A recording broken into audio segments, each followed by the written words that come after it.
येथील अंतरा शिष्टाचे अनुभव येथील अंतरी शिष्टाचे अनुभव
येथील अंतरे शिष्टांचे अनुभव, येथील अंतरे शिष्टांचे अनुभव, तळमळीचे व तया सुखा, आता माझा जीव घेऊन या बळी, बैसवावे ओळी संतांची या विस्तारली वाचा फळे विनवेल विस्तारली वाचा फळे विनवेल कोरडेचे बोल बोल वांद्रे आता माझा जीव घेऊन या बळी बैसवावे ओळी संतांची या तुका म्हणे आलो निर्वाणाचे वरी तुका म्हणे आलो निर्वाणाचे वरी उरो नेदे उरी नारायणा आता माझा जीव घेऊन या बळी बैसवावे ओळी नारायणा वक्रतुंड महाकाय सूर्यकोटी समप्रभ निर्विघ्नं कुरु मे देव सर्व कार्येषु सर्वदा समचरण सर्वजन सांद्रमी लाभोदाभं जगन्नेत पाणी मंडना मंडनानं तरुण तुळशीमाला कंधन कंजनेत्रं सदे धवलः समृद्धलं चिन्तय पांडुरंग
ज्ञानेश्वरा करुणाकरा दयाळा तुमचा अनुग्रहाला दिलो पावन झालो चराचरी मस्तक हे पायावरी या वारेकरी संतांच्या सेवेलागी सेवक झालो तुमच्या लागलो निज चरणा अहो स्वामी तुकया देवा यावरी न करावा हरे ब्रह्मानंदम परम सुखदम केवल ज्ञानमृतम ब्रह्मवादितमगन सदृशं तत्त्वमस्यादिलक्षणम् एकं नित्यमेव नमचलं सर्वादि साक्षिभूतं भावातीतं त्रिगुणरहितं सद्गुरु तं नमामि मजहृदय सद्गुरु जेणे तारेला संसार पुरु म्हणून विशेषात त्यादरू विवेकावरी दयांचे केली स्मरण होईल सगळे विद्येचे अधिकरण ते वंदे श्रीचरण श्री गुरूंचे ते नमस्कारोनी आता नमो वागेश्वरी परापच्यंती मध्यमा वैखरी कवुदयाची ईश्वरी कमलोद्भवनयना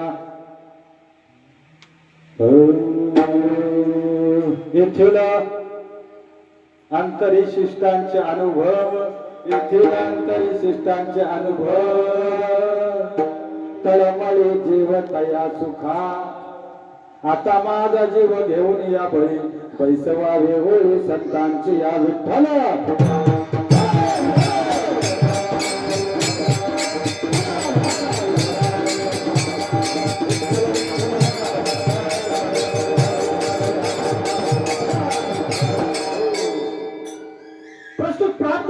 प्राप्त सरी संप्राप्त सरी घडलेला भंग वैराग्याचे मूर्तिमंत पुतळे श्रीमंत संत देहू निवासी जगद्गुरु तुकोबारायांचा 4 चरणांचा उत्कृष्ट असा चिंतनीय भंग आजच्या सेवेकरता निवडला विठ्ठल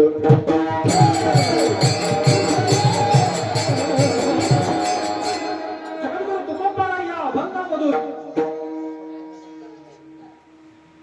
काय करतात विनंती वजा मागणी करतात काय विनंती वजा मागणी करतात कोणती मागणी करतात त्या भगवान परमात्म्याला सांगतात आता मी शेवटच्या टप्प्यात आहे काय शेवटच्या टप्प्यात आहे ठिकाणी आलो निर्वाणीच्या वरी उरून येते उरी नारायण अरे भगवान परमात्मा अखिल कोटी ब्रह्मांड नायक कंडरीश पांडव परमात्म्याला विनंती करतायत पांडवांना अरे आतापर्यंत मी जो काय अठ्ठास केला तो 28 जर का सिद्धीत जावा असं तुला वाटत असेल ना तर मला संतांच्या पंगतीमध्ये बसव एवढी विनंती करतात काय कर आयुष्यभर परमार्थ केला पण परमार्थ जर का सिद्धीत केला नाही त्याचा अर्थ काय आयुष्यभर परमार्थ कशा करता करायचा हा अठ्ठास कशा करता करायचा अरे आपण ते इतर जड जीवासारखे नाही ना जड जीवासारखे नाही आहे ना सामान्य नाही आहेत ना आज भगवान परमात्म्याची असीम कृपा आपल्यावरती झाली म्हणून हा देव भगवान परमात्म्याच्या नामचिंतनाला लागला मग भगवान परमात्म्याच्या सानिध्यात कशी झाली म्हणजे सिद्धीच गेली पाहिजे, आपलं कार्य सिद्धीच गेलं पाहिजे. म्हणून तुकोबाराच्या अंतकरणाला तळमळ लागून राहिली. कोणती तळमळ राहिली की जे सुख तो सगुण निर्गुण जो भगवान परमात्मा आहे ना, त्याचा जो का अनुभव माझ्या गेल्या आधी संतांना जो का आला तो माझ्या पंक्तीला आला पाहिजे, तो माझ्या वाट्याला आला पाहिजे. आणि तरच माझा जीव काय होईल, हा शांत होईल. आणि मग त्या संतांच्या पंक्तीला मला नेऊन बसवा, ही विनंती वाजा मागणी या अभंगात तुकोबारे करतात. अभंगाचा सरळ साधा धावता भावार्थ आपल्या समोर मांडण्याचा प्रयत्न केलाय. विठ्ठल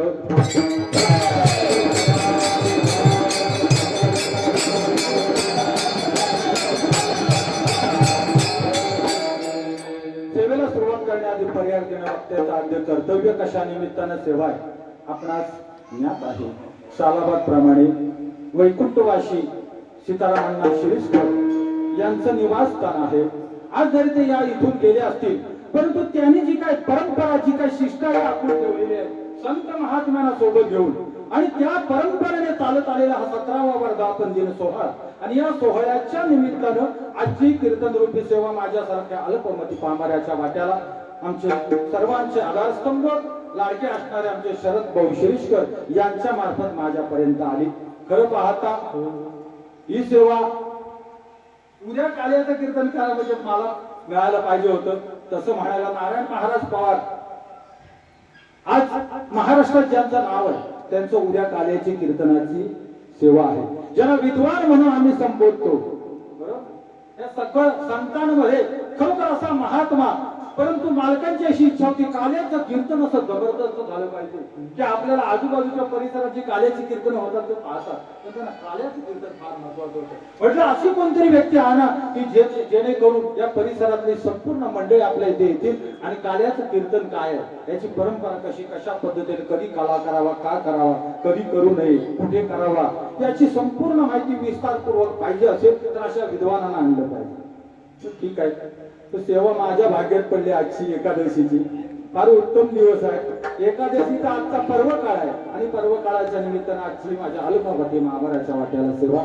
आज या ठिकाणी जे पखवाची साथ देत आहेत ते आमचे रोहन दादा महाराज. खरोखर त्यांचा माझा संपर्क झाला नाही, मोबाईल काही फोन लागला नाही, तरी सुद्धा त्यांचा संपर्क न होता सुद्धा आज या ठिकाणी उपलब्ध राहिले. कोटी कोटी धन्यवाद देतो. आमचे बालगोडे दादा असतात इकडे परिसरात, कधी गरज लागली अशी तरुण मुलं व्हायला पाहिजे. आणि आता पक्वाजी नवीन तयार झाले, 2-3 वेळा माझ्या संगतीला आले ते, त्यांनी कीर्तनाची साथ दिली, हरिपाठाची साथ दिली.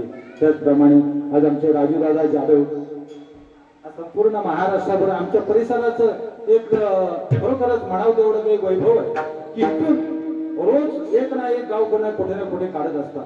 त्यांना कोटी कोटी धन्यवाद देतो. आमचे रोहित दादा आमच्या गावाचे सुपुत्र, खरोखर आज एवढी परिश्रम काही केल्याशिवाय काही मिळत नाही. प्रयत्न अगदी परमेश्वर. पहा ना, उपजनाचं ज्ञानी कोणी नसतं, बरोबर ना. ज्यांनी सुरुवात केल्यापासून क्षणभर थांबले नाही, म्हणून आज आपल्याला परिवर्तन दिसतंय. म्हणजे असे होतपुरी बोलत, आणि हीच या भारत देशाची काय आहे खरोखरच शान आहे. अशी मुलं अशी पुढे गेली पाहिजेत. आता आपलं वय हळूहळू वाढत जाणार, बरोबर ना. एकदा खोबऱ्याच्या वाट्या व्हायला लागली कोण विचार नाही.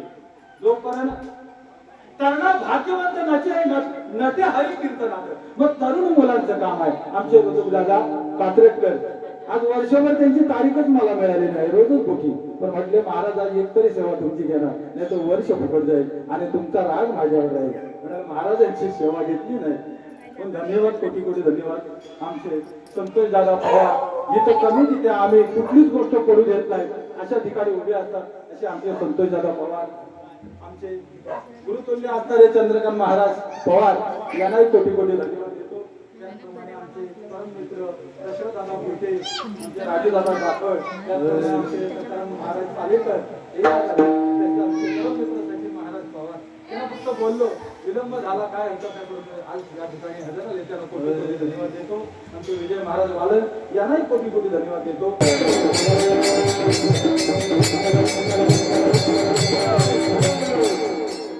पावला हा पर्व काळ गेला अंतरीचा मळ.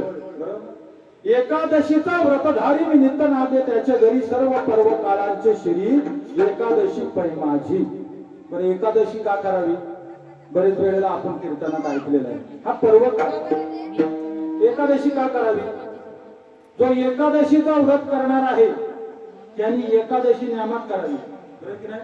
आता मला माझ्याकडे किती तास उरले? फक्त 40 मिनिटं उरले. या 40 मिनिटांमध्ये तो भगवान परमात्मा जे सुचवणार आहे तेवढंच बोलणार. 10 वाजता जय हरी विठ्ठल.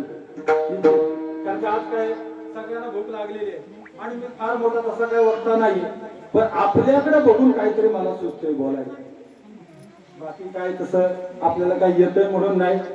महाराजांची सेवा वडिलोपार्जित परंपरा आणि त्यांच्या परंपरेने त्यांना कुठेतरी खारीचा वाटा आपला असला पाहिजे.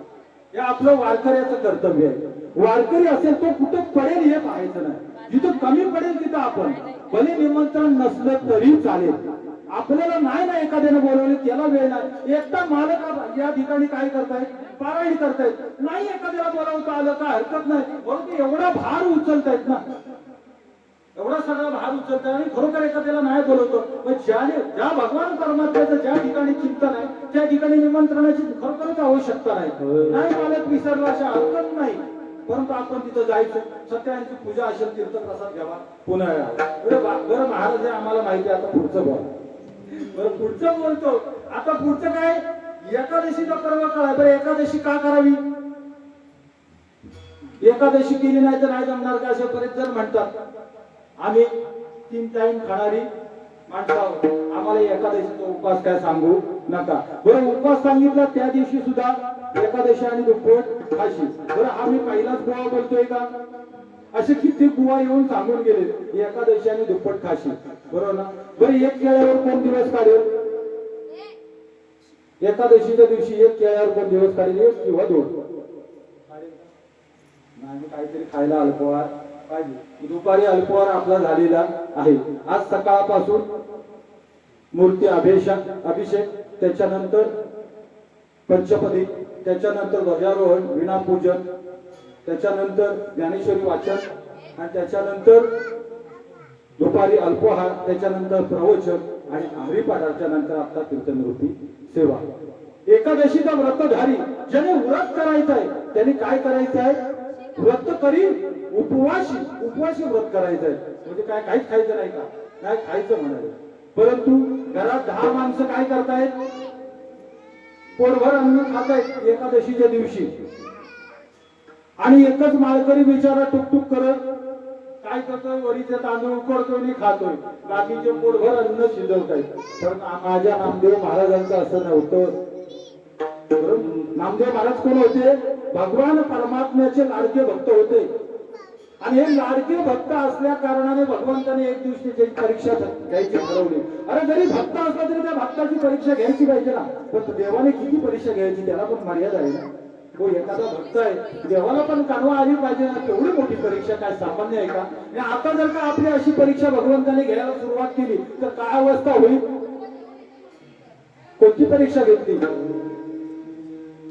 नामदेव महाराजांच्या दरवाजामध्ये भगवान परमात्मा एका ब्राह्मणाचं रूप घेऊन आले आणि सांगितलं की 8 दिवसाचा उपवास आहे आणि आता जर का मला एकादशीच्या दिवशी आज तू अन्न नाही दिलंस तर मी इथे प्राण सोडू. आणि ब्राह्मण आपल्या दारामध्ये मेल्याचं पातक डोक्यावर बसणार आहे. नामदेव महाराज म्हटले का हरकत नाही. निष्ठावंत भाव भक्ताचा स्वधर्म आणि निर्धार हे वर्म चुकू नये. बरोबर ना? निष्ठावंती भगवान परमात्म्यावर निष्ठेने एकादशीचं व्रत करीत होता. बरोबर ना? एकादशीचा व्रतधारी नित्य नांदे त्याच्या घरी, त्याच्या घरामध्ये भगवान परमात्मा नांदतोय ज्याने व्रत एकादशीचं करतोय. नामदेव महाराजांचं नित्याचं एकादशीचं व्रत. आणि कसं? थोडं थोडं खाऊन, असं पोटभर नाही. घरामध्ये 14 माणसं काय करत होती? भगवंताचं भजन करत होती, नामचं कीर्तन करत होती. बरोबर ना? अशा स्वरूपात असणारं नामदेव महाराजांच्या घरचं वातावरण. आणि हे ब्राह्मण पुढे देऊन बसला. आता करायचं काय? आम्ही म्हणाले घरात अन्न शिजवत नाही, तुला कोणतं देणार? तो म्हटला मी प्राण सोडेल, मी ब्राह्मण आहे, का हरकत नाही, मला प्राण सोडलास तरी चालेल, पण तुला माझ्या घरात आता एकादशीच्या दिवशी अन्न मिळणार नाही. तेवढी निष्ठा पाहतात. तर काय क्षणार्धात त्या ब्राह्मणाने प्राण सोडून दिला. आता या ब्राह्मणाचं पातक मस्तकावर बसलं ना बाबा. आता हे ब्राह्मण आपल्या दरवाज्यात बसलं आणि वारकऱ्याच्या दरवाज्यात त्या मेलं तर सगळ्यात मोठं पातक आहे की नाही? पातक खरं आहे की नाही? आता पातक तर आहे, आता या पातकातून निर्मूलन कसं करायचं त्याच्यासाठी आता नामदेव महाराजांकडे दुसरा इलाज काय, त्यांनी भगवंताचा धावा चालू केला. अरे पांडुरंगा म्हटले तुला जर का माझी परीक्षाच घ्यायची होती तर अशी कोणती परीक्षा घेतली. आज एकादशीच्या दिवशी माझ्या घरात काय बनत नाही आणि तू हे ब्राह्मण उपाशी आणून माझ्या दरवाजामध्ये बसवलंय. आज म्हटलं अन्न त्याला मिळणार नाही, तो मेला तरी चालेल आणि खरोखरच मेलाय. आता काय करायचं, याला कसं उठवायचं. आणि ही प्रचिती पाहिली. भगवान परमात्मा म्हटले आता याला आपला काय करायला पाहिजे, आपलं स्वरूप याला दाखवलं पाहिजे. साक्षात भगवान परमात्मा त्या ठिकाणी प्रकट झाले आणि नामदेव महाराजांना सांगितलं, अरे नामदेवा तुझी परीक्षा पाहत होतो, तू एकादशी कोणत्या प्रकारे पालन करतोय. मग हे याच्या अगोदर जर काही ह्या गोष्टी घडल्या, आपल्याला माहितीये परंपरागत ज्या संत परंपरांच्या मालिकेमध्ये ज्या ज्या संतांनी जो जो आचार केला त्या पद्धतीने आपल्या समोर मांडून ठेवलंय. मग नामदेव महाराजांच्या घरात जर का अन्न शिजलं नाही, मग आपल्या घरात टोपका उलटून टाका. एकादशीच्या दिवशी फेकून टाका अन्न. मनुष्य 21 दिवस बिना अन्न पाण्याशिवाय जगू शकतो. महाराज बरोबर आहे ना, किती दिवस, 21 दिवस बिना अन्नाचा जगू शकतो. एक दिवस एकादशीचा व्रत केल्याने मनुष्य मरणार आहे का. मग एखाद्या दिवशी कमीत कमी फळाहार खा. आता अन्नमय प्राण आहे, अन्नाशिवाय मनुष्य जगू शकत नाही. कलियुग आहे, मलाही कळतंय बरोबर ना. म्हणजे तुम्ही अन्न टाकून द्या उपाशी राहा असं आपण म्हणत नाही. रुक्मांगदा काळाने एकादशीचा छंद येणे परमानंद प्रकट झाला. ही कथा आपल्याला माहिती आहे. रुक्मांगद राजा होता आणि या राजाच्या बागेमध्ये जी फुलं होती ती स्वर्गातल्या अप्सरा चोरायला यायच्या आणि आपल्या बागेतली फुलं कोणतरी चोरतोय म्हणून सेवकांना कुठे ठेवलं, तिथे पहारेकरी म्हणून ठेवलं. एके दिवशी खरोखर त्या स्वर्गातल्या अप्सऱ्या त्या सेवकाला भेटल्या आणि मग राजासमोर उभं केलं. राजासमोर उभं केल्याच्या नंतर त्यांना विचारलं, तुम्ही ही फुलं माझी नेता कुठे. राजाला सांगितलं, आम्ही स्वर्गामध्ये ती फुलं नेतो. राजा खुश झाला. खरं म्हणजे त्या राजाने मारायला पाहिजे होतं त्या चोराला. अरे त्या अप्सराला पाहून राजा खुश झाला. राजा म्हणा, अरे वा, माझ्या बागेतली फुलं जर भगवंताच्या त्या स्वर्गामध्ये जर का जात असतील तर माझ्यासारखा राजा भाग्यवान दुसरा कोणीच नाही म्हणाला. मग काय करा म्हणाले, आता काय करावं, आता तुमचा पाहुणचार करतो, आता इथून तुमचं झालं कसं काय. म्हणाले, एक काम करा, कालची एकादशी होती, कालच्या एकादशीच्या दिवशी जो निराहार असेल त्याला घेऊन या. त्याच्या हाताने जर का संकल्प सोडला तर आम्ही इथून स्वर्गात जाऊ आणि स्वर्गाच्या अप्सरा. सकाळी पहाटेची वेळ होती. राजाने दवंडी पेटली. पूर्वी नगारे होते, नगारे पेटवले, आवाज दिला, सर्व नगरीला बोलवलं. सर्व नगरीला बोलवल्याच्या नंतर नगारे पेटल्यावर घोषणा झाली की काल ज्याने उपवास धरला असेल असा कोणतरी माणूस असेल त्याला घेऊन या. त्याच्या हाताने संकल्प सोडला तर काय, ही अप्सरा स्वर्गात जाणार आहे. म्हटले ठीक आहे. एका मारवाडीची पत्नी होती, नवरा बायको दोघांचं भांडण झालं होतं. तिने एवढे मार खाल्ले होते, एवढे मार खाल्ले होते, एवढे मार खाल्ले होते की काय बोलायचं कामच नाही. ती उपाशी झाली. म्हणजे आता काय जेवायचंच नाही, उपाशी होती. आणलं धरून. सासूबाई म्हटले बरं झालं, अर्ध राज्य बक्षीस भेटले. माझी सुनबाई कालपासून काय जेवलेली नाही, हिला घेऊन जा. आणि मग तिला घेऊन कुठे गेले, त्या राजाच्या तिथे गेले. राजाला सांगितलं हिनं काय खाल्लं नाही. म्हटलं काय गॅरंटी. म्हटलं मी सांगते, माझी सून आहे, माझ्या लेकाने मारलंय तिला आणि तिने काय दिवसभर काय खाल्ले आहे तिच्या हातून संकल्प सोडल्याबरोबर इंद्राची अप्सरा कुठे गेली, स्वर्गात गेली. राजा पाहत बसला, हा काय चमत्कार आहे. दिवस कोणता होता, एकादशीचा होता आणि एकादशी दिवशी न खाल्ल्याने एवढा मोठा जर चमत्कार होतो. स्वर्गातली अप्सरा जर कुठे जात असेल, इथं संकल्प सोडल्यावर कुठे स्वर्गात जात असेल, मग आपण काय एकादशी करू नये. राजाने त्या दिवशी निष्ठेने सांगितलं, ठरवलं, आजपासून एकादशीचा व्रत करणार. बरोबर ना. बरं मी करणार, माझ्या कुटुंबातले करणार, माझ्या नगरातलेही करणार. बरोबर, मग आपणही करूया. सगळ्यांची एकादशी नक्कीच असते. जिथं एकादशी इथं भात खाणार असता तर नक्की आला नसता. बरोबर, आज एकादशीचे व्रतधारी सगळे आहेत म्हणून या ठिकाणी आज वरीचे तांदूळ खाण्यासाठी भात खाणे. बरोबर ना. ज्याला भात खायची आवड आहे त्याला माहिती आहे शिरीषकरांकडे भात मिळणार नाही, उद्या भेटेल काल्याचे कीर्तनाला. मग एवढं जर का पुण्य हे एकादशीच्या फळामध्ये, एकादशीचं व्रत केलेलं असेल, मग आपण एकादशी का करू नये. बरं, याला पुरावे आहेत ना, असं काही कोणतरी सांगता सगळं भाग आहे. आपल्याला वंश परंपरागत चाललेला आल्या संप्रदाय आहे आणि मग त्याच्यामध्ये एकादशीला एवढं महत्व आहे. मग आपण कमीत कमी बाकी काय नाही जमलं तरी चालेल, पण एकादशी निष्ठेने करावी. जोपर्यंत उभा राहण्याचं सामर्थ्य आहे ना तोपर्यंत एकादशी निराहार करावी. भले एक केळं खाऊन खायला झालं तरी चालेल. हे शरीर त्यानं उभं ठेवलंय. बरोबर ना. ज्या वेळेला त्याला थांबवायचं त्यावेळेला आपण क्षणाचाही विलंब लागणार नाही, बरोबर ना? क्षणभंगुर नाही भरोसा अरे सौद तोडा माय आशा काही नसले मग गळा पडेल भासा हे ओळखतागा म्हणजे असा क्षणभंगुर भरोसा नाही. मग आपण काय केलं तर निष्ठेने एकादशीचं व्रत करावं. विठ्ठल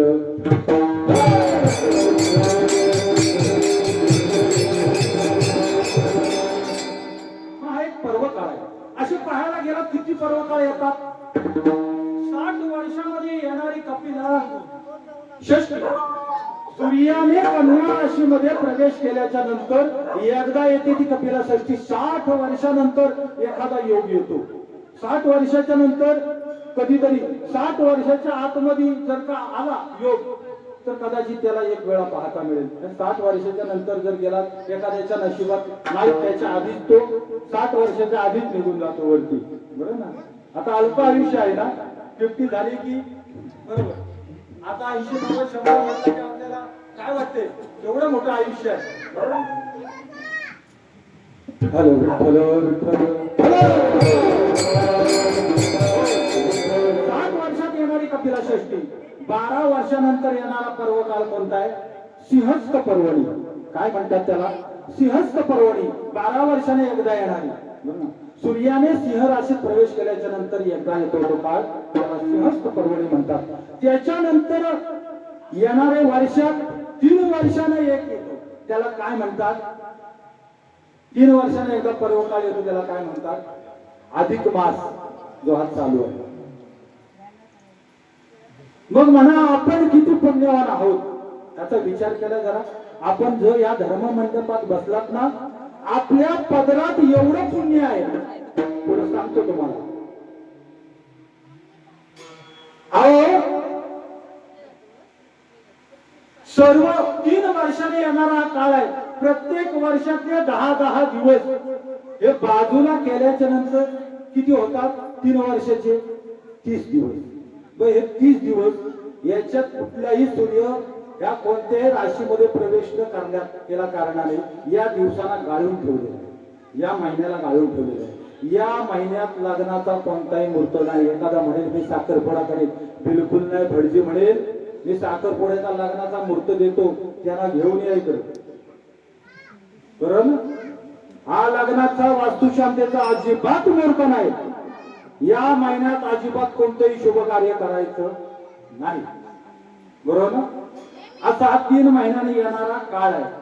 सूर्य कोणत्याही राशीमध्ये प्रवेश न करता हा जो काय महिना काढलाय याला वेगळाच काढलाय. आता म्हटलं जर माझ्या या महिन्यात कुणाची लग्न कार्य झाली नाही, पूजा अर्चा झाली नाही, तर मी काय करू? तो परत भगवंताकडे गेला आणि भगवंताकडे गेला, भगवंताला विनंती केली, अरे देवा सगळ्यांनी मला गाळात काढलाय म्हणून मला सर्व मलमास म्हणतात. एक काय म्हणतात? मला मलमास म्हणतात. एक झाला प्रकार. म्हटलं ठीक आहे बरं, मी मल तर मल, बरोबर ना? कधीतरी तुम्हाला कळलं. आता मळ तर मळमास. मग आता देवाला भगवंताला शरण गेला आणि म्हटलं अरे देवा मला काय किंमतच राहिली नाही, आता काहीतरी सांग मला. म्हणाले मला कोण विचारत नाही, इथं पूजा अर्चा काय होत नाही, मग आता काय करू? मग ठीक आहे तुला माझं नाव देतो म्हणाला. जा तुला माझं नाव देतो, आजपासून तुझं नाव पुरुषोत्तम. म्हणून त्याला काय दुसरं नाव देतात? पुरुषोत्तम मास, बरोबर? बरं म्हटलं तू मला अधिकार दिला खराय, पण काहीतरी पद पाहिजे ना. पदाशिवाय आपलं चालणार नाही. अधिकार असेल तरच काहीतरी घडू शकतो, अधिकार नसेल तर काय करणार? पद पाहिजे ना. तो म्हटलं ठीक आहे तुला पद देतो, अधिक मास म्हणून तुला आज काय देतो? 3रं पद देतो, अधिक मास. त्याला काय म्हणतात? अधिक मास. याच्या जो कोणतं काय पुण्य कर्म करणार आहे, जप तप अनुष्ठान नामस कीर्तन यज्ञ, आज आपण सगळे नामस कीर्तनाला बसलेलो आहे, याचं काय मिळणार आहे? बेनिफिट अधिक मिळणार आहे. नेहमीची एकादशी करतात ती एकादशी वेगळी आहे, आजची एकादशी वेगळी आहे. नेहमीला नामस कीर्तन करतात ते वेगळं आहे, आजचं वेगळं आहे. आज जे काही पुण्य फळ प्राप्त होणार आहे ते अधिकच अधिकम फलम. काय? अधिकच अधिकम फलम. जास्तीत जास्त फल प्राप्ती होणार आहे ती या महिन्यामध्ये. म्हणून या महिन्यामध्ये त्याला काय म्हणतात? अधिक मास. आणि मग गावठी भाषेत शेवटच्या ह्याच्यात काय म्हणतात, अजून चौथं नाव आहे त्याला, त्याला धोंड्याचा महिना म्हणतात. आपल्याकडे काय म्हणतो आपण, धोंड्याचा महिना. हे 4 प्रकारे या महिन्याला ओळखलं जातं. मग या महिन्यात जर का नामसंकीर्तनाचं जर का फल प्राप्त झालं तर अधिक पुण्य आहे. आपले शरद भाऊ किती हुशार आहेत बघा. आज एकादशीच्या दिवशी असा योग आला त्यांचा, म्हणाला आजच कार्यक्रम होतोय, त्यांनी लगेच काल्याचं नियोजन केलं. यांना माहिती आहे जे काय फळ आहे ते भेटणार. आणि आज 17 वर्ष केलेली सेवा आहे ती किती पटीने वाढणार आहे. आजच्या या 2 दिवसात तुम्ही विचार केला असेल, दरवर्षी एका दिवसाला आटपतो, यंदा 2 दिवस झाले, काय भारी आहेत काय नाही, सगळं हलकं होणार आहे तुमचं. आणि जे काय ना 17 वर्षाचं सगळं घबाड बाहेर निघणार आहे. विठ्ठल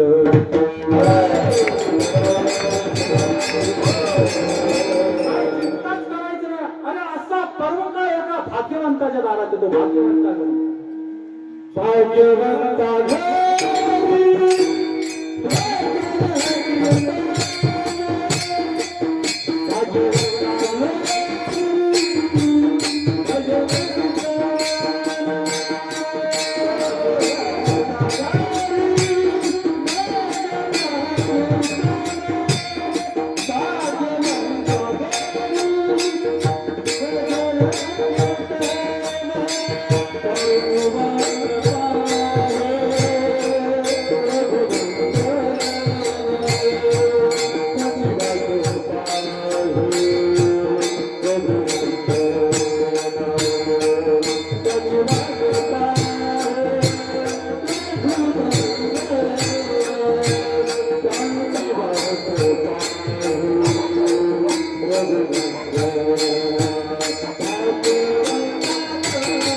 ज्याचं भाग्य त्याच्या पाण्यात आहे बरोबर ना, त्यालाच ते प्राप्त होणार आहे. बरोबर आपल्या भाग्यात होतं, कारण का भगवान परमात्माची सेवा याच्या आधी घडली.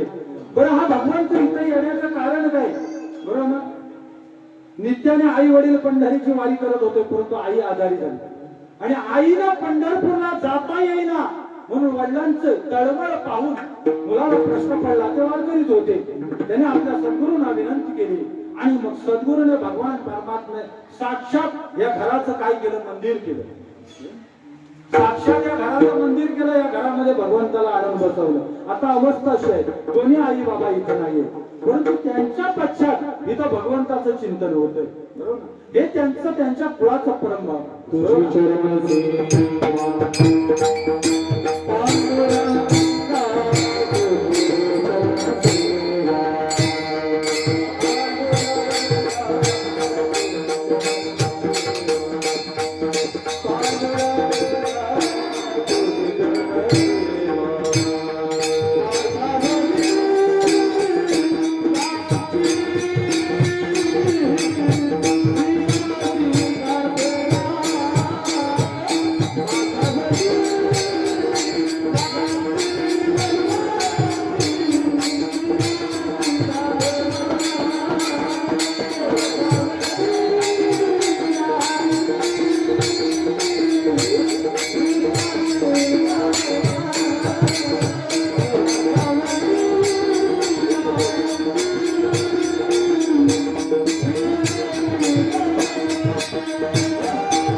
सेवा पांडुरंगाच्या. पांडुरंगाची काय माझ्या वडिलांची मिरासी आहे. आपल्या वडिलांनी काय केलं, त्याचे वडील जे जे करते त्या नाम ठेवली.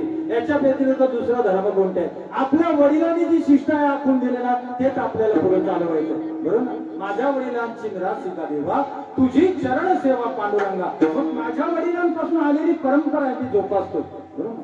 तुकोबाराने याचे अनुभव होते, अशा स्वरूपाचे अनुभव होते. मग अनुभवाने माणूस मोठा होत असतो. तुकोबाराने काय म्हणताय, येथील अंतर शिष्टांचे अनुभव तळमळी जीवन तया सुखा. कोणत्या सुखाला? ज्या संत महात्म्याचे परम सुख प्राप्त झालंय त्या सुखाची तळमळ तुकोबाराय काय करतात, त्याची तळमळ तुकोबाराय नाही का? कोणतं सुख? ज्या सगुण आणि निर्गुण परमात्म्याचं जे सुख आहे ते केवळ आणि केवळ संत महात्म्यांना माहिती आहे, बरोबर. म्हणून संतांना शरण गेलं पाहिजे. संत महात्म्यांच्या पंक्तीमध्ये बसण्याची विनंती करतात. आणि मग हे सुख एवढं जबरदस्त आहे, ऐक नाही.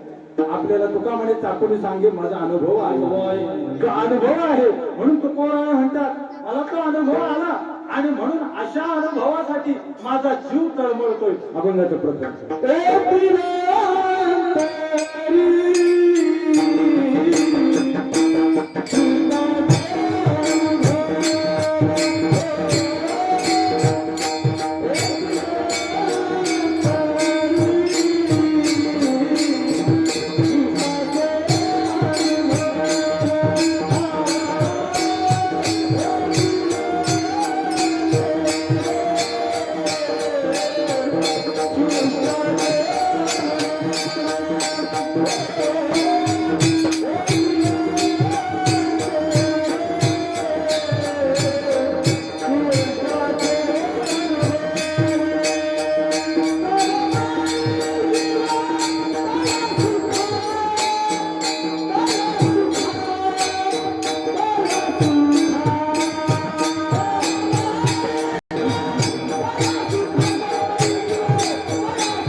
सुखा करतात. संत महात्म्याने एवढं सुख प्राप्त झालं, या प्रपंचातलं कोणतंही सुख त्या सुखामध्ये त्यांना आनंदाची प्राप्ती झाली नाही. या परमार्थामध्ये त्यांना एवढी प्राप्ती झाली, या प्रपंचातले जेवढे सुख आहे त्या सुखाचा त्याग तुकोबारायांनी केला. आणि म्हणून त्यांचा जीव तळमळत होता. काय करत तुकोबारायांची काय अवस्था झाली होती, काही ऐशी दशा येईल माझ्या अंगा चित्त पांडुरंगा झुरत असे. अरे माझं चित्त पांडुरंगा तुझ्या करता झुरतय, अशी अवस्था संत महात्म्यांची झाली. त्या स्थितीला मला नेऊन ठेवा. काय करा, अशा स्थितीला मला नेऊन ठेवा की त्या संतांची स्थिती झाली. कशाने? तर त्या अनुभवाने त्यांना जी स्थिती प्राप्त झाली आणि त्याने तसा त्यांचा जीव तळमळायला लागला आणि त्याचा अनुभव त्यांना आला. का? तर त्या सुखासाठी. अरे इतर सुख लोक जे जड जीव ज्याला सुख म्हणतात त्याचा ज्याने त्याग केला, मला सांगा या संसारामध्ये असं कोणतं सुख आपल्याला नकोय? एखाद्याला वाटतंय का एखाद्या एसीच्या गाडीतून आपण फिरू नये असं कोणाला वाटेल का? एवढं मोठं सुख आहे. अरे हे शरीराचं सुख आहे, हे नाशिवंत आहे. एक ना एक दिवस त्याचा नाश होणार आहे. धन दौलत पैसा अडका आज सगळा इथेच राहणार. धनधारा पुत्र जन बंधू सोयरे पिसून सर्व मिथ्याई जाणून शरण रेगारी राशी. हे सगळं काय जाणार आहे? वाया जाणार आहे. इथं शाश्वत काय? जे जे दृष्टी दिशे ते नाशिवंत. शाश्वत काय? त्या भगवान परमात्म्याचं नाम आहे, त्या आपल्या सोबत जाणार आहे. व त्या नामाने जी अनुभूती येते, त्याला जी सुखाची प्राप्ती होते, त्या सुखाकरता तुकोबारायांचा जीव काय करतोय? तळमळतोय. आता माझा जीव घेऊन या बळी. त्या पांडुरंग परमात्म्याला काय सांगतात? भले प्रसंगाला माझा जीव घ्या तुम्ही, परंतु त्या संतांच्या ओळीमध्ये मला वाचवा. अरे केवढा मोठा अर्थात. आपण म्हणतो आयुष्यभर आपल्याला नाही काय आलं तरी चालेल, गळ्यात तर माळ आहे. बुवा तर लोक म्हणतायत ना बस झाला. आपल्याला बुवा बोलतात, नमस्कार करतात. आपल्याला नमस्कार केला की आपण चढलो झाडावर. मग एखादा आमच्या ते आगरे महाराज दृष्टांत सांगायचे शेवग्याचे शेकाचे दादा काय दादानु काय काय म्हणायचे? दादाने व्हा पुढं, अजून पुढे एक शेंग आहे, दादाने व्हा पुढे. अरे शेवग्याचा शेंग आहे. शेवगाच्या झाडावर दादाने म्हटलं, दादाने व्हा पुढे, अजून जरा पुढे, अजून 4 शेंगा पुढे. जर काढायला गेला तर शेवग्याचा शेंग काय होईल, फांदी मोडून खाली पडणार. पण दादाला कुठं कळते, दादा व्हा पुढे. विठ्ठल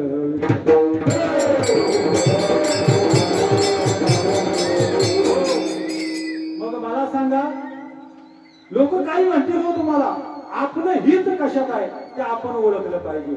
जर आपल्याला प्रपंचात परमार्थामध्ये खरा सुखाची प्राप्ती जोपर्यंत होत नाही तोपर्यंत संतांचा काय मार्ग सोडायचा नाही. मार्ग जाऊन गेले आधी दयानिधी संत ते येण्याची पण ते चालू जाता न पडे गुंता कोटी काही. जर गुंतायचं नसेल तर संतांची वाट करा.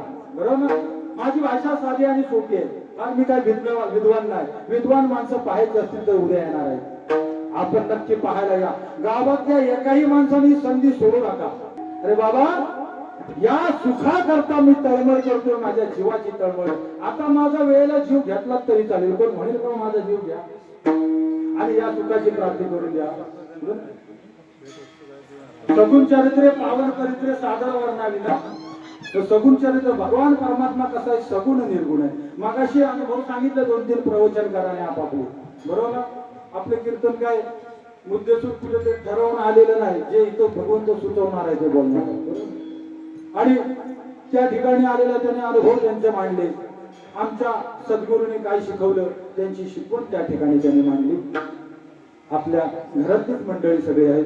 हे पहा, परमार्थ वेगवेगळे आहेत. आणि दादानी सुद्धा आमचे कृष्णदादांनी पण सांगितलं, बरोबर नाही. हा कसा वेद मार्गे मुनी गेले त्याची मार्गे चालू. वेदांच्या मार्गावर जे मुनी परंपरागत गेले त्यांच्या मार्गाने चालू. अहो, या भारतामध्ये भरतखंडी नरदेह प्राप्ती येतो परम भाग्याची संपत्ती. या भारतामध्ये असे साधू ऋषी मुनी होत गेले. अगस्ती सारखी ऋषी होत गेले. त्यांनी एका घोटात सागराला पिळला. सामान्य होते का साधू? मग मला म्हणा की या भारतातच निर्माण झाले ना, मग आमच्या या मातीमध्ये एखादा महात्मा का तयार होणार नाही? आपण प्रयत्न करत नाही. आपले प्रयत्न कमी पडतात. अरे ना, आम्हाला जमतच नाही असं म्हणून थोडे. आपण प्रयत्न आमची परमेश्वर प्रयत्न केल्याने काय होणार आहे, परमेश्वराची प्राप्ती होणार. आपण प्रयत्न करत नाही. तुकोबरायांनी प्रयत्न केले. आयुष्याच्या शेवटी भगवान परमात्म्याची प्राप्ती झाली. तुकोबराय शेवटी भगवंताला सांगतात, अरे बाबा, त्या संतांना ज्या सुखाची प्राप्ती झाली ना, हे मला प्राप्ती व्हायला पाहिजे. त्यासाठी भले माझा जीव घेतला तरी चालेल. आपण त्याचा विचार आता माझा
सगळ्यांनी मुखाने नाम आणि हाताने टाळी.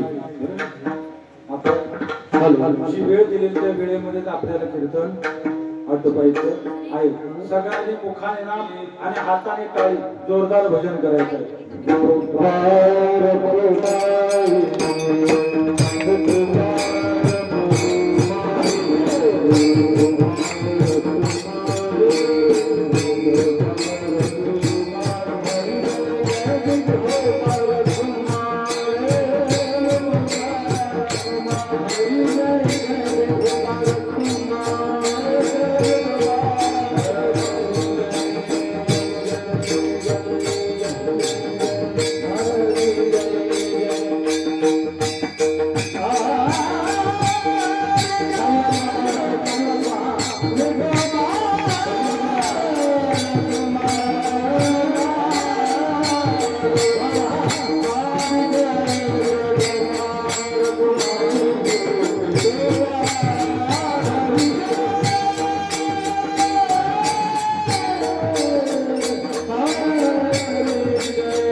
शिष्टांचे अनुभव तळमळी जीव तया सुखा आता माझा जीव घेऊन या बळी बैसवावे मुळी संताची तुकोबाने म्हणतात बाबा भले वेळ प्रसंगाला माझा जीव जरी द्यायची वेळ आली तू जरी घेतला तरी काय हरकत नाही परंतु मला जाण्यापूर्वी एकदा तरी संतांच्या पंगतीत संगतीत त्यांच्या ओळीत बसता आलं पाहिजे. संतांच्या ओळीत बसणं म्हणजे काय संतांसारखं आचरण या देहाकडून घडलं पाहिजे. ही संतांची ओळ आहे. आता ही संत आहेत मग ती आपली ओळ झाली का आपण संतांच्या पंगतीत बसू शकतो का? संतांचं जे आचरण आहे जगद्गुरु तुकोबाराय त्यांना सदैव वैकुंठ गमन ज्यांना झालं ते तुकोबाराय भगवंताला विनंती करतात ती ओळ मला मिळू दे. मग ती ओळ कोणती? तुकोबारायांनी जी ओळ साधली जी ओळ त्यांना साधायची होती जी पंगत त्यांना साधायची होती त्या तुकोबारायांची पंगत कोण संतांची पंगत मला मिळाली. तेवढा मोठा अट्टहास आहे. आणि आपण 20 वर्ष वारे केले की माझ्यासारखा बोलत नाही. तुकोबारांसारखे जर संत अशी विनंती करत असेल तर आपण कोण आहे?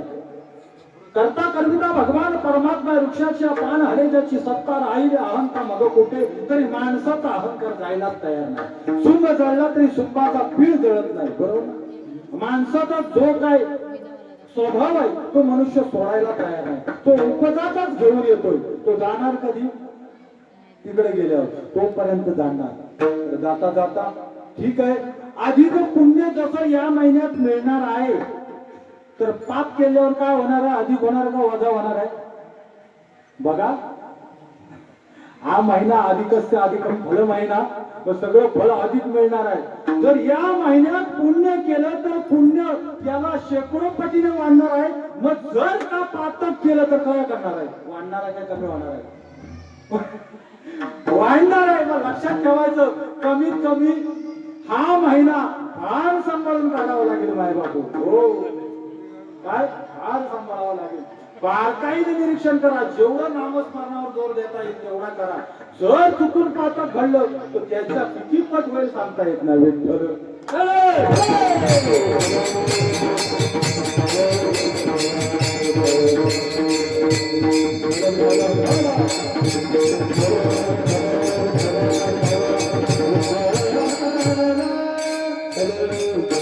विषय वाढवला तर भरपूर वाढत जाणार आहे.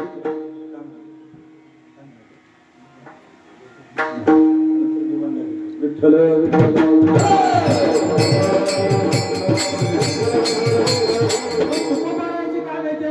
वाचा काय झाली? माझी मदत झाली अनावर वाचा आणि छंद या नामाचा जळला. एवढा नामस्मराचा छंद तुकोबाराने जळला. बायको मुलं कुठं आहेत त्याचं काही भागत नाही. फक्त विठ्ठल विठ्ठल विठ्ठल नामा व्यतिरिक्त त्या माऊलीने दुसरं काही केलं नाही. माऊली एवढा छंद झाला. माझी मदत झाली अनावर वाचा छंद. बरोबर? अनंत वाचार बरळती बरळ त्या कैसे गोपाळ भावे हरी. म्हणजे वायफळ बडबड करण्यापेक्षा जर का नामस्मरणाला ती वाचा लावली तर पुण्य फळ प्राप्त होणार आहे. मग आपण वायफळ किती वेळ व्यर्थ घालवतो. बरोबर ना? उगाच कोणाची तरी निंदा करत बसतो, उगाच कोणातरी उले धुळे काढत बसतं. याच्यात आपला फायदा आहे का? मग ज्याच्यात फायदा आहे ते केलं पाहिजे ना. मग नामस्मरणाला आज आपण इथं आलो, आपला फायदाच फायदा आहे. मग असं कुठं नामचिंतन मिळत तिथं गेलं पाहिजे. उगाच कोणाची तरी उकळी काढत बसण्यापेक्षा नामचिंतनाला गेलो. बरं त्याने काय होणार आहे? वाद होणार आहे. बरोबर की नाही? तो असा आहे, तो तसा आहे. निंदकाची घरं असावी शेजारी. बरोबर आहे. मग आपण काय निंदा करत बसावी एखाद्याची? जे जे कर्म झाले त्याचे भोग आले, उपजले, मेले. किती जन्माला आलेले, किती मेले. जे कर्म करणार त्याला फळाची प्राप्ती होणार आहे. मग आपल्याला चिंता करायची गरज नाही. तो काय करतो, आपण काय करतोय पहा ना. आपण असे आपण बरोबर काय करायचं? आपल्या आपण परीक्षा करायचे. आपण जर आपल्याला अंतःकरणात जर का झाकून पाहिलं तर आपल्याला आपलं परीक्षण होतं. आपण कुठपर्यंत आहोत, आपण कुठल्या परिस्थितीत आहोत. तुकोबाराने आतमध्ये झाकून पाहिलं त्यांना आणि त्यांना समजलं मी अजून त्या ओळीमध्ये बसलेलो नाही. हा तुकोबारांचा अट्टास झाला. तुकोबाराने अट्टास केला. काय झालं? माझी मदत झाली अनावर वाचा. तिसरं चरण काय? विस्ताराने वाचा. फळे विन वेल.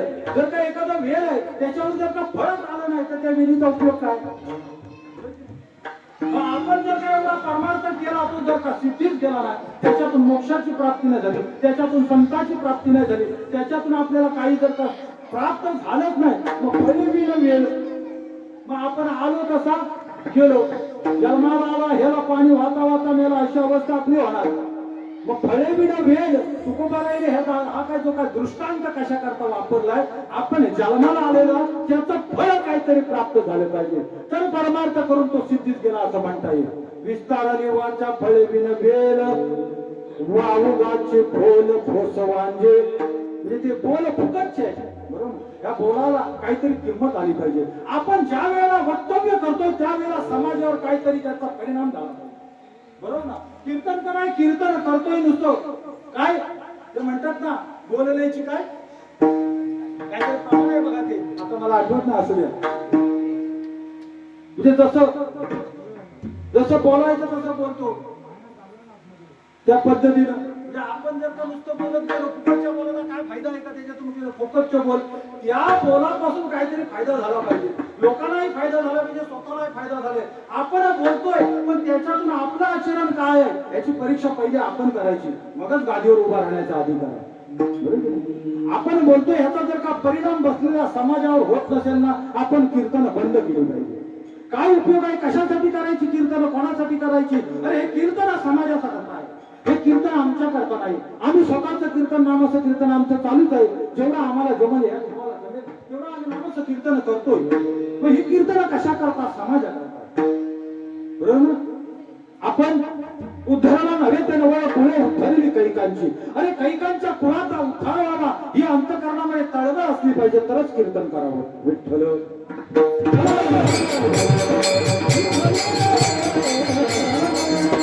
माझ्या जीवनामध्ये परिवर्तन झालं म्हणजे मी मोकळा झालो का आज शरद भाऊ शिरीषकर यांचं संपूर्ण कुटुंब माळकरी आहे महाराज मुलं नातवंड सगळी कीर्तनकार झालेल्या अजून होतील काय हरकत नाही परंतु संपूर्ण कुटुंब परमार्थाला लावले मग त्यांना असं वाटतं का माझ्या इतर समाजाला सुद्धा त्याचा फायदा झाला पाहिजे बरोबर आपण उद्धाराला नव्हे ते नव्हे सगळ्यांची कुळांचा उद्धार झाला पाहिजे एक पुरुष एक मुलगा 21 कुळाचा उद्धार करू शकतो आणि जर मुलगी असेल तिने जर का तुळशीची पवित्र माळ घातली तर ती 42 कुळांचा उद्धार करते हे आपल्या माहेरकडची 21 कुळ आणि 22 कुळची सासरची 21 कुळ अशी 42 कुळ 42 कुळांचा उद्धार करते या पवित्रते कुळ पावन तो देश आणि येथे हरीचे दास जन्म घेते हे जे पवित्र कुळ आहे त्या कुळामध्ये हरीचे दास जन्म घेते इथे याती कुळ नाही याती कुळ माझे गेले हरपुरी अरे माझं कुळ आहे माझी याती कोणते हे मला माहिती नाही पण या कुळाचा मी उद्धार केलाय असं पवित्र कुळ त्या कुळामध्ये वंश परंपरा जेवढे संत आले कोणत्या यातीमध्ये नाही जन्माला आले हो सेना महाराज झाले हो महाराज सेना महाराज झाले सावतामाळी झाले गोरा कुंभार झाले आणि कोण रोहिदास महाराज झाले आणि सजन कसाई झाले सजन कसाई विपुलागे माळ्या सावत्यास खुरकू लागे माळा त्या सावत्यास खुरकू लागे प्रत्येक याती कुळामध्ये संत महात्मे जन्माला आले मग मला सांगा आपल्याला अधिकार आहे का नाही भक्ती करायचा कमीत कमी मी या कुळातला सांगण्याचा अधिकार करण्यासाठी गायक लायसन हवाय का नको माझं कुळ परंपरा कोण सेना महाराज असतील सावता महाराज असेल जे माळी समाजाचा असेल त्याला असं वाटलं पाहिजे अरे माझा सावता माळेच्या पश्चात माझ्या गळ्यात तुळशीची पवित्र माळ आहे म्हणजे त्या परंपरेचा मी पाईक आहे आपण सांगू शकतो आपण अधिकाराने सांगू शकतो आज तेही अधिकाराने सांगू शकतात माझ्या परंपरेचा कोणतरी त्यांच्या पश्चात माळ घातले देवाने पाहिलं नाही देवाने शुद्ध भाव पावला काय अंतरीची घेतो गोडी पाहे जोडी भावाचे तुमच्या अंतकरणात किती गोडी आहे तो भगवान परमात्मा आपल्या आपण सकल गुण संपन्न एक देवाच्या लक्षणे हे ते वरकट खोटे काही एक आई एक नाही एक आपल्याकडे आहे तर एक नाही सगळ्या गुणांनी परिपूर्ण असा वक्ता तुम्हाला मिळणारच नाही कुठला मनुष्य मिळणार नाही कुठला प्राणी मिळणार नाही लक्षात ठेवायचं कुठला तरी गुणधर्म त्याच्याकडे वाईट असेल म्हणून त्याच्याकडे वाईट दृष्टीने पाहण्याचा अधिकार आपला नाही त्याच्यामध्ये भगवान परमात्म्याबद्दल असणारी जी काही गोडी आहे जे प्रेम आहे तेवढंच घ्या बाकी आपण सोडून द्या विठ्ठल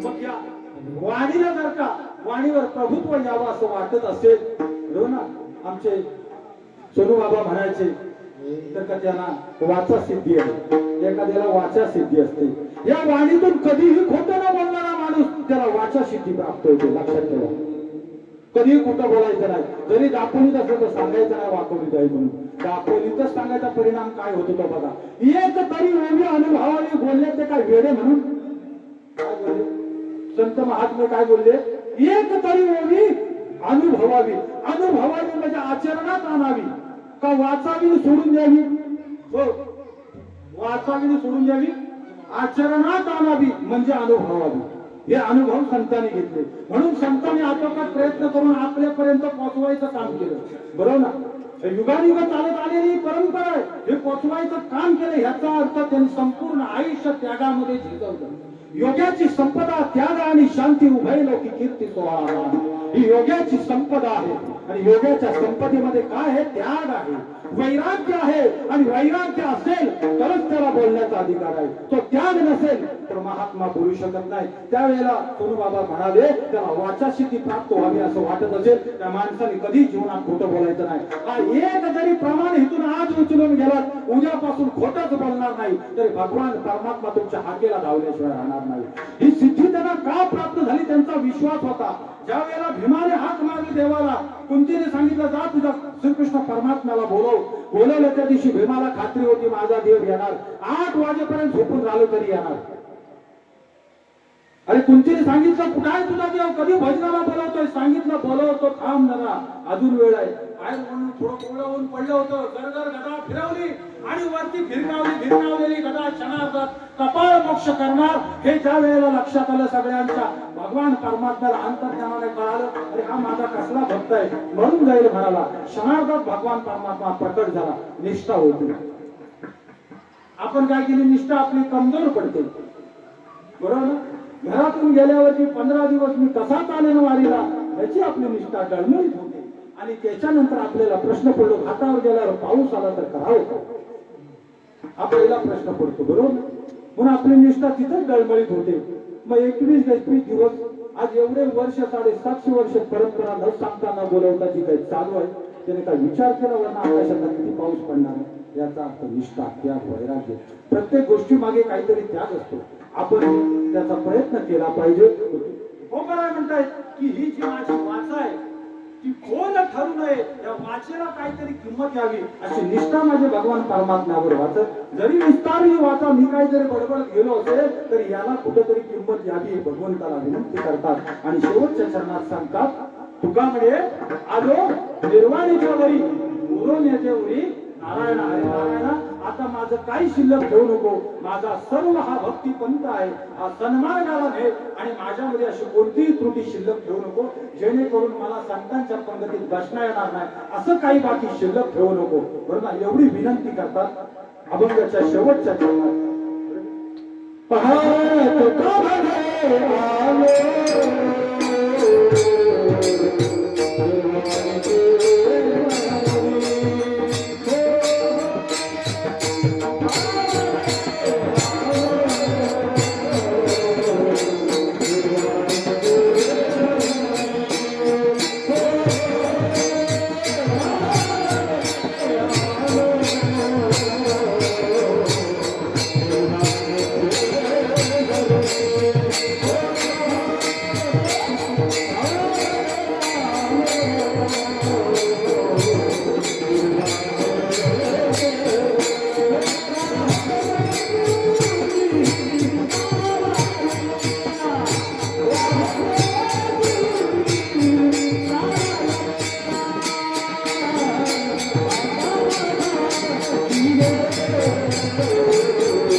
बरोबर ना. वेळेनुसार आपल्याला सेवा आवरायची आहे. 15 मिनिटं तुमची शेवटची घेणार आहे. थोडासा विलंब होणार आहे का हरकत नाही. परंतु ज्या कुळामध्ये आज 17 वर्ष पांडुरंगाची सेवा केली त्या कुळात पहा कोण नाही कोणतरी तयार होतो. अरे वडील नाही, मुलगा नाही, नातू कोण नाही कोणतरी त्या कुळात असा तयार होणार का? ती सेवा कधी व्यर्थ जाणार नाही, व्यर्थ जात नाही याची साक्षात प्रचिती आज आपल्याला इथं समोर येणार आहे. या कुळाने सेवा केली याची प्रचिती जर आपल्याला पाहायची असेल या लेकराच्या मुखातून 100 ओव्या मुखोद्गत ज्याच्या आहेत त्याला आज आपण इथं बोलायचं आहे आणि नंतरच माऊलीचा ज्ञानेश्वर